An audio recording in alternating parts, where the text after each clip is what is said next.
I first and foremost just want to welcome you all and thank you for being here with us. So this is our Getting Through the Holidays, our virtual workshop for 2024. You have myself. My name is Keely. I'm a grief counselor here at Angela Hospice. You will also be hearing from our other counselors, Meg, Joyce, and Jasmine.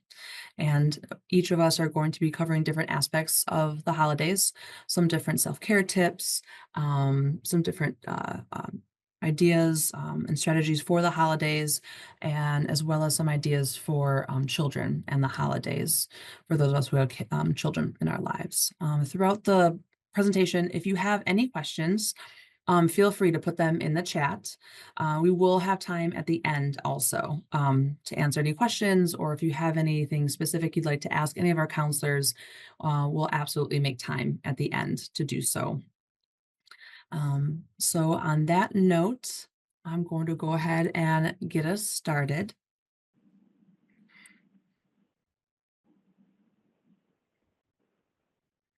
So just to kind of go over the agenda so you know what to expect, we're going to go through this, the welcome and introduction, and then we're going to be covering some self-care during the holiday season, the 12 tips of holiday grief, how to support grieving people during the holidays, and then we're also going to be talking about kids too, children, and then questions and answers at the end. And before we dive into the self-care, just taking a moment to honor where you are, both here with us and on in your journey. And as we go through this presentation, being gentle with yourself. We are going to record this presentation. So once we get started, it will be recorded, so you can always come back to it. For those of you that were able and had time to pick up the packets, you'll have that to reference as well. And for those of you, if you haven't yet, that's okay. We do have packets that with some different handouts and tips here at our campus. So if you still would like to pick it up, there are still some available. And at the end, if you would like the slides sent over to you, we can absolutely do that as well.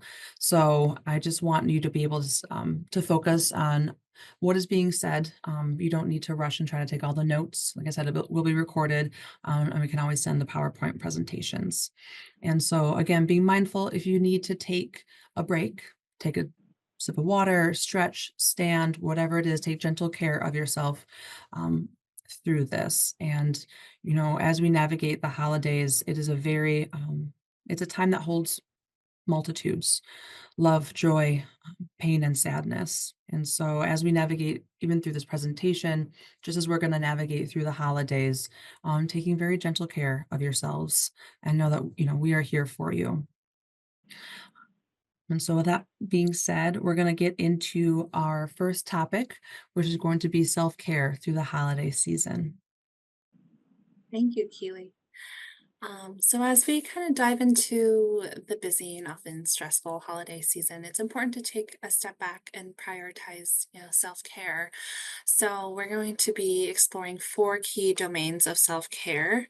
Um, so the first one will be physical. So this is caring for the body to live, move, and breathe.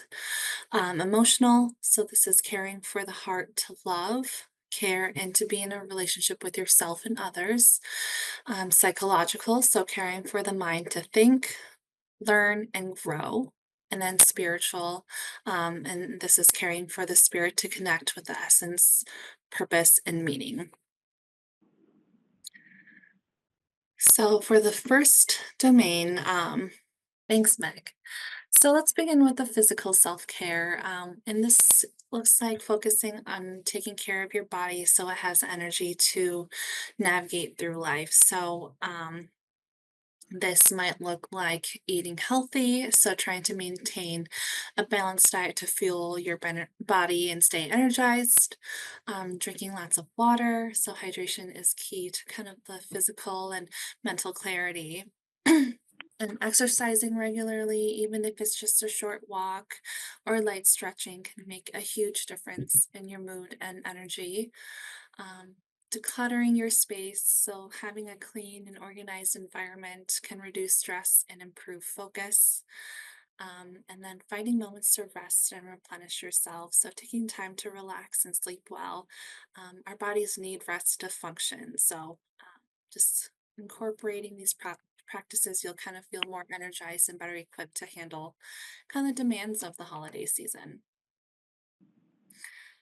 And so, next, let's explore emotional self care, which is about kind of tending to our heart, emotions, and relationships. So, this might look like allowing yourself to feel all of your emotions, whether it's joy, sadness, or excitement, just giving yourself the permission to feel.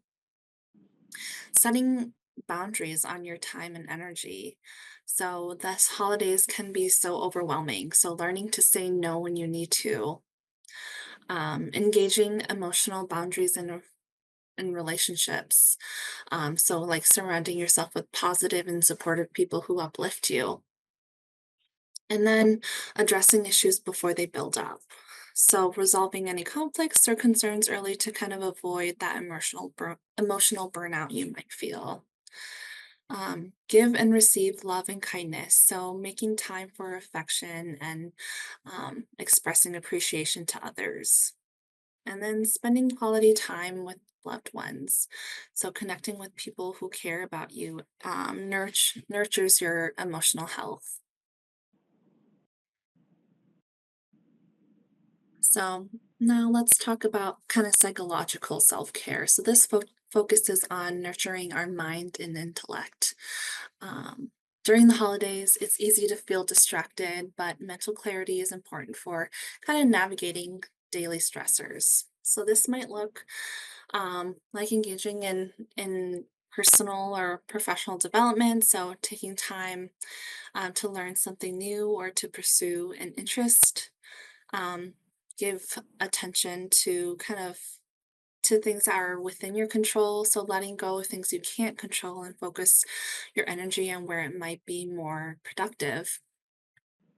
Reflecting on thoughts and feelings. So, journaling or just taking time to check in with yourself. And that can offer insight into kind of your inner world.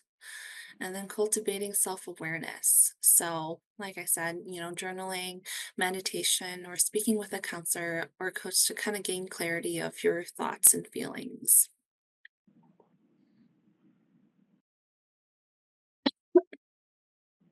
Finally, let's talk about kind of spiritual care, self care. So, that doesn't necessarily mean religious practice, but rather connecting with your deeper sense of purpose and just like meaning in life. So, this might mean include a prayer or meditation. So, these practices can help center you and provide clarity, or practicing gratitude. So, spending time reflecting on, things that you're thankful for.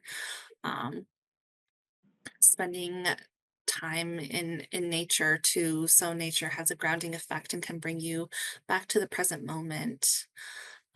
Identify what is meaningful to you in your work and life. So, um, that reflecting on your values and what gives you your life purpose, whether in your work or personal life. And then practicing mindfulness and being present in the moment. So, practice being fully present in your everyday activities rather than rushing through them. So that's kind of what self care looks like in terms of spirituality.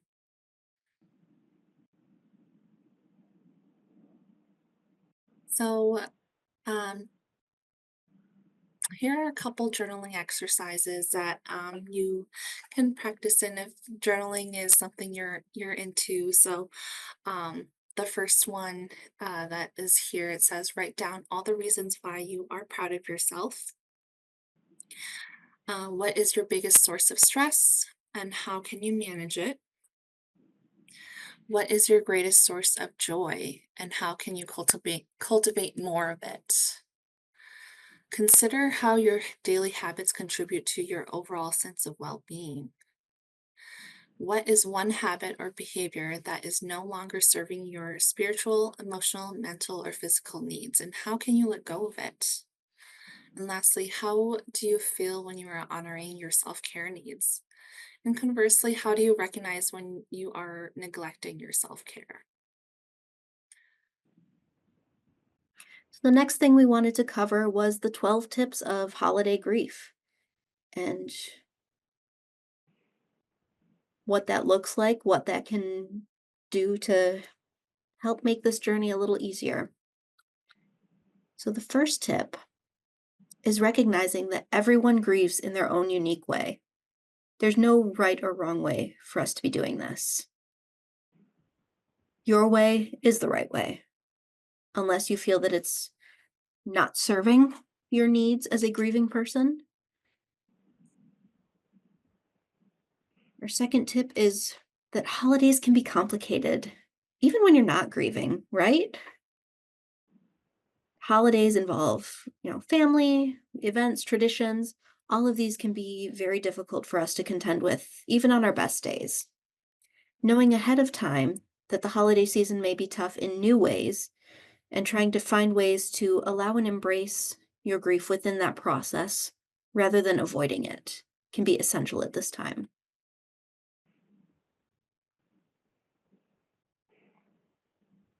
The third tip is that before the holiday arrives, you might want to spend time considering the things that you want to do or how you want to feel on that day.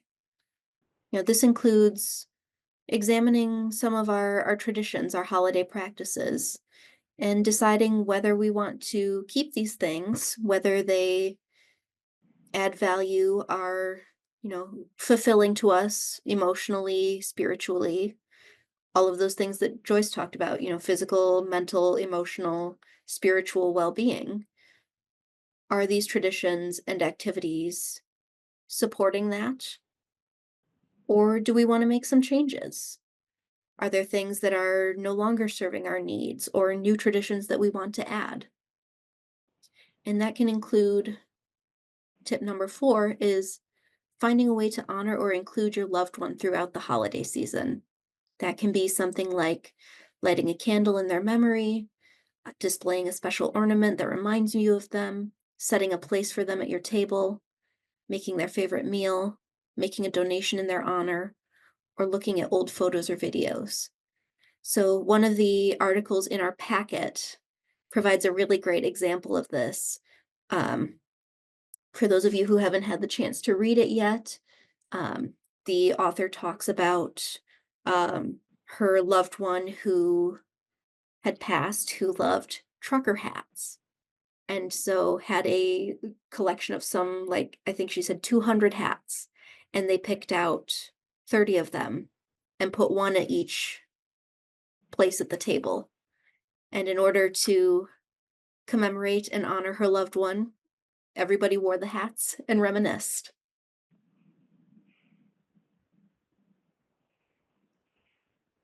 Tip number 5 is to know your warning signs and be willing to take breaks.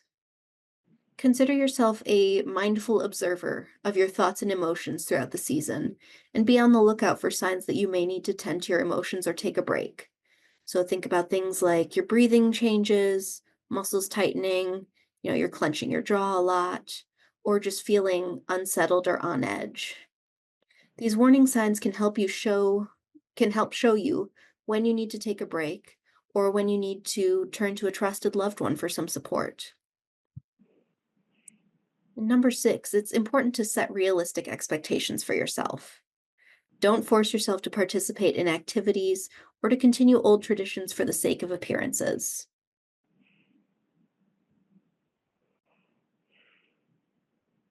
Our seventh tip is to prioritize that self care that Joyce shared with us. Make a self care plan ahead of time, making sure to nourish your heart, body, mind, and spirit. And have a plan for supporting yourself during the holidays. For example, having a set endpoint for an event. You know, I will go to the dinner, but I'll leave before dessert. Give yourself, you know, 15 minutes, do a check in. Okay, I'm feeling good about this. I'll continue for another 15 minutes. Or 15 minutes, I'm not feeling this. I can't be here. This is too much. Then you can implement your self-care plan and take those breaks when you need to. Tip number 8 is to set, express, and maintain your boundaries. You and your loved ones may very well have different needs or boundaries this holiday season. So instead of trying to reach consensus and make everyone happy, focus on respecting those differences and finding balance.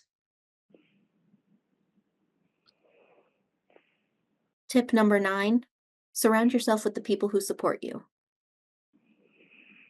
Maybe that doesn't look like family. Maybe it's chosen family. Maybe it's spending the holiday with your pets. Wherever that support exists for you. Tip number 10 is if you need help, ask for it. Don't assume that others know what you're thinking or feeling. We'd like to, we'd like our loved ones to be mind readers. But look for the listeners and the doers in your support system and be willing to lean on them. If you know someone who's a really good listener, say, "Hey, I need someone to talk at for a couple minutes just so I can, process this." If you know someone who is a doer and, you know, you want to ask them, "Hey, I need help cleaning the house before the holidays. Can you help me?" Lean into your support system. Tip 11 is that if you're attending an event you're not looking forward to, you can bring an object to ground yourself. The author Megan Devine suggests bringing an object that reminds you of your life outside of the event in order to help ground yourself and bring comfort during an uncomfortable situation, and to remind yourself that the event has an endpoint. And ultimately, tip number 12 is to be gentle with yourself as you navigate the holidays without your loved one's physical presence. If this year needs to be focused on surviving the holidays, give yourself permission to just do that. There's hope for the future that you can enjoy the holidays again. So something that can also come up, if we ourselves are holding our own grief, and we also know someone that we care about is holding grief during the holidays, and so I wanted to talk towards the some different ideas that we can have, which can be helpful in not only helping support others, but it also can be a really nice perspective to have for ourselves and what we may need during the holidays as well. So a little bit of a culmination of what the self care and some of the tips are. Um, Go ahead to the next slide, Mick. And so, before I get started in some of these ideas, I first just want to take a moment and share this quote. And it says, "As we begin, I'd like us to take a moment to reflect on the profound impact grief has on the human experience. Supporting someone through their grief is not about finding the perfect words or solutions, but rather about being present and offering compassion. It's in our willingness to sit with discomfort and listen that we truly provide comfort. Let us explore together how we can best offer this support with empathy and understanding." I really like this quote because not only are we talking about supporting others that we care for and care about, but it also allows us the opportunity to care for ourselves. We ourselves are grieving. And so as we navigate this holiday season, again, incorporating the tips and the self-care, being mindful that the holidays hold a lot of weight and emotional charge for many of us. It can hold multitudes, both positive and negative. And so as we are navigating this and thinking about what do we want out of this holiday season, and if we know someone who is grieving, being mindful of what they may want out of this holiday season. And sometimes even for ourselves, in our society, we don't have a lot of options. We either opt in to the holiday as is and uphold the traditions and rituals and the standards of expectation, or we opt out. And sometimes there's not really a great third option. And so allowing ourselves to be curious about not even, for ourselves and also for those that we care for and are supporting, thinking about a third option, right? I typically go to Christmas Eve and Christmas. My loved one typically goes to Christmas Eve and Christmas, but they're telling me they only want to come to Christmas Eve, and allowing that to be okay. Allowing the griever, including ourselves, to opt in and out of things that feel good or don't feel good. Again, and kind of incorporating all those self-care tips. And I think something too is like this quote speaks to,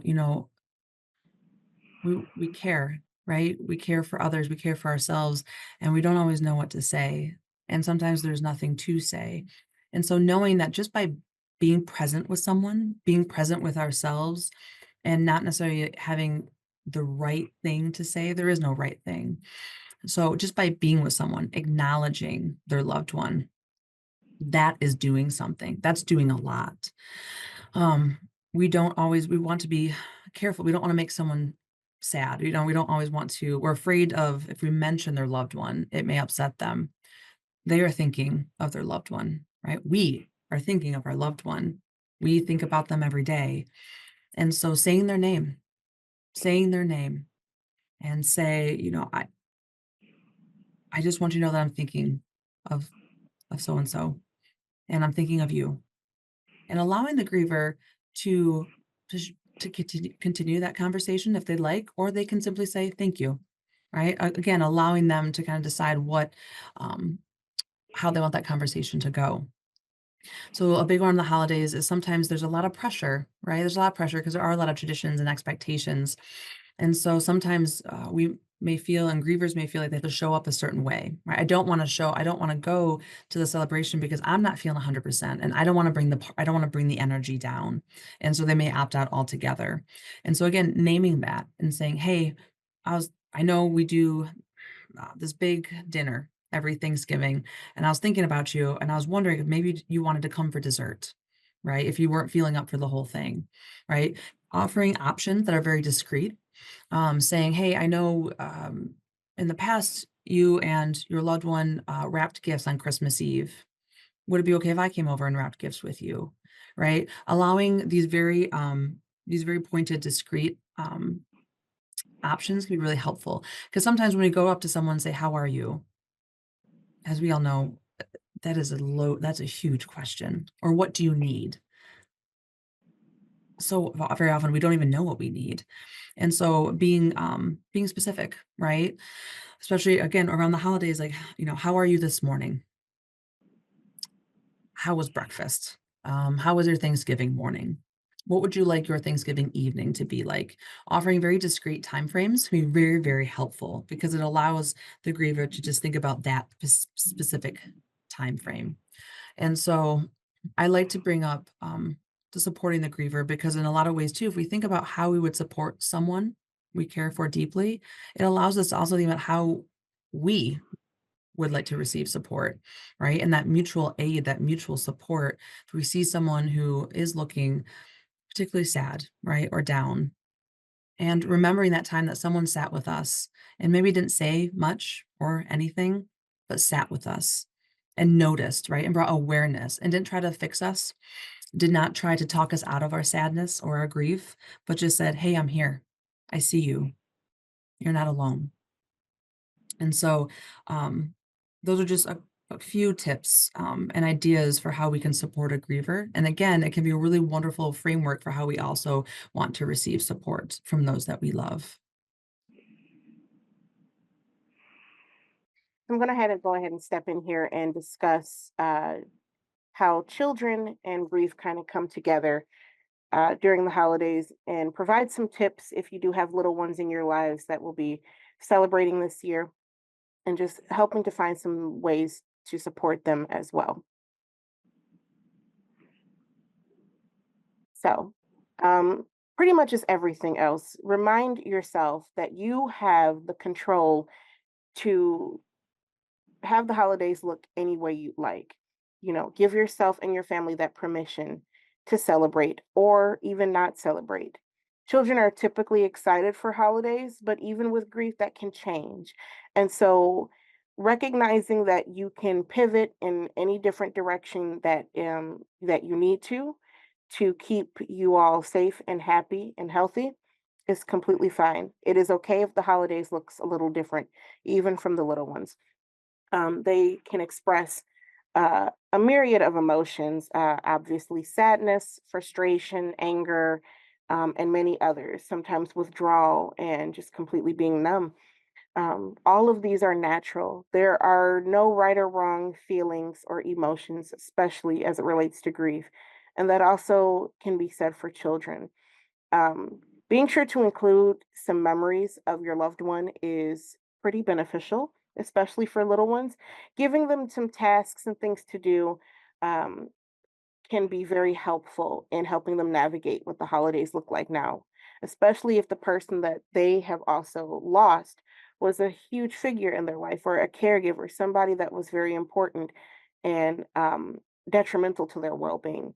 So, being sure to find ways to honor these people is very helpful and can be very healing for our littles. Developmental responses. So we all know that just generally speaking, due to who we are as people, the relationships, that grief can look very different for us. And the same is said for children. Um, so remember that in each age range, the reactions to death and the responses look very different. And I know they're not up here, but I'll just go through them very quickly. You've got your littles that are ages 2 to 4. A lot of times the death is it's a very abstract situation. Um, they are not quite understanding that this person is gone. They tend to think it's reversible. 5 to 8 is kind of the same thing, even though they're starting to understand those more complex uh, themes of death, but they're still pretty concrete. It's reversible. Maybe there's something I can do to change it.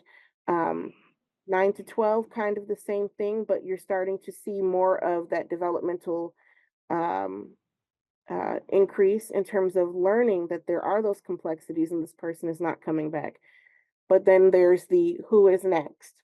Um, there are the situationals that what did I do to cause this? Was there something I said? I said I wanted this person to die. Was this my fault? And wondering, is there accountability that I can take as a child for what has happened? And for 13 on up, it's pretty much the same as adults. The child has now understood the abstractness of death, the complexities of it. The person is not coming back, but they're sometimes pretty fixated on the details.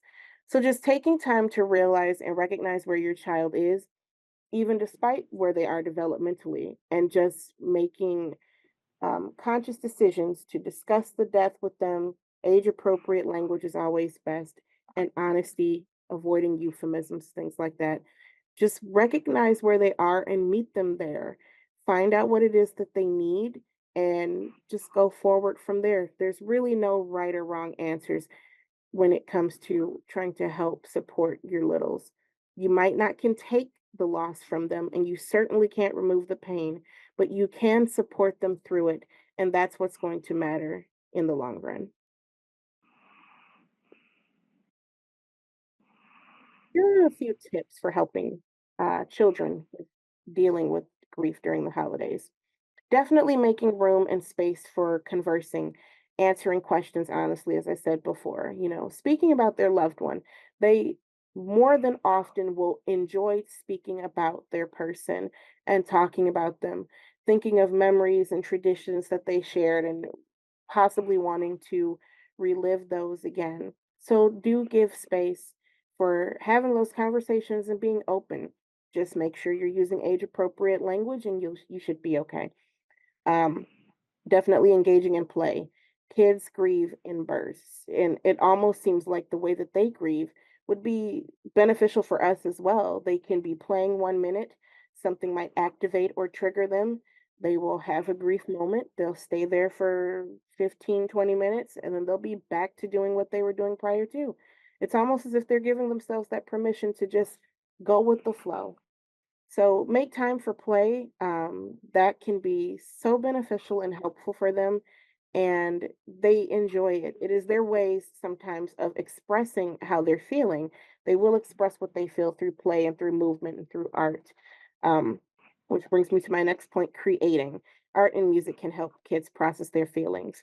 And I believe in your packets, you should have received a really nice craft idea from What's Your Grief, and it is a type of memorial ornament or feelings ornament. And I do that with some of my little clients here in the office. and finding other ways to incorporate the person who has passed with some of those arts and crafts activities. If it's, making another ornament or a photo frame of something and putting the person's picture in there, making an ornament for the tree, a memorial ornament. There's so many different ways that you can help cultivate that play and that creation, but also incorporate the memory making. And lastly, just creating new memories from previous holidays, or creating the new memories and then sharing memories from previous holidays. Things are different now, and that can be very hard for them to try to understand. We used to put the tree up with grandma and now we can't anymore. Well, we still can put up the tree and we can do it in her honor. So just finding some of those ways to incorporate the loved one back into the holidays, even if they're not physically present, we know that spiritually they're still there and that love has not lost. So just take some time to do some of those things, and that can be very helpful to your kids.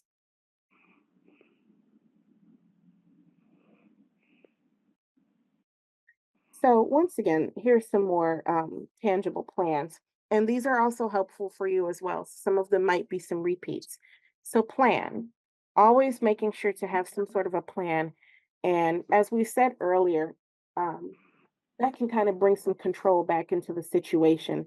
So you make sure that the kids are involved, ask them of their opinions and what they would like to do. Maybe they want to full out celebrate the holidays this year, or you might want to do an alternative, maybe just calling it maybe some winter activities. But having a plan in place can always be helpful, and it can lessen the overwhelm and the overload of all of the stresses that the holidays can bring, especially if grief is involved. Be free to be yourself. That's the common theme that we want to make sure that you all know. You are allowed to feel however you feel, and so are they.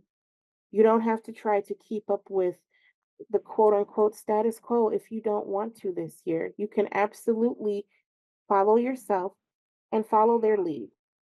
It is all about making sure that you are safe, happy, and healthy. That's the most important part. Help with the preparation. This is a really good one. Allow the littles to help you with the things that they can, with the cooking, the decorating, all of those things.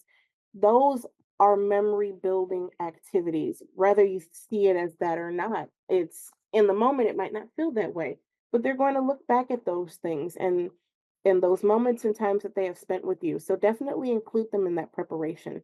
And the same thing with decorating. um, that part might be hard, even if you don't feel like it, but try to find a compromise with the little. So maybe we'll put up a tree, but it'll be a smaller one. Or maybe we can decorate your entire room to be a Christmas wonderland or something like that. Know your limits, but also make sure that you check in with them as well and see what it is that might can be helpful for them as they're trying to celebrate the holidays this year too. These are just a few resources. Of course, we have our one-on-one counseling for ourselves, you all, and our children. We have a variety of workshops, support groups, and the like. Henry Ford Sandcastles is a great resource. They offer more peer-to-peer um, engagement for children. The National Alliance for Children's Grief is pretty much a database that recognizes different grief organizations across the country, and also provides a lot of different resources for children who are experiencing grief. As an addition to that, November is Children's Grief Awareness Month. So they will have some tips and things on how to talk with kids and changing those conversations. Ellie's Place, also the same thing, more peer to peer support, but also another great resource. New Hope as well. If correct me, if they do have support for adults and for children, so that's also somewhere. And the Dougie Center will have other resources for children experiencing grief. And I know, we kind of went out of order, but we did go over, the supporting and then supporting, grieving adults during the holidays. And so that does take us through all of, our topics and, through our agenda today.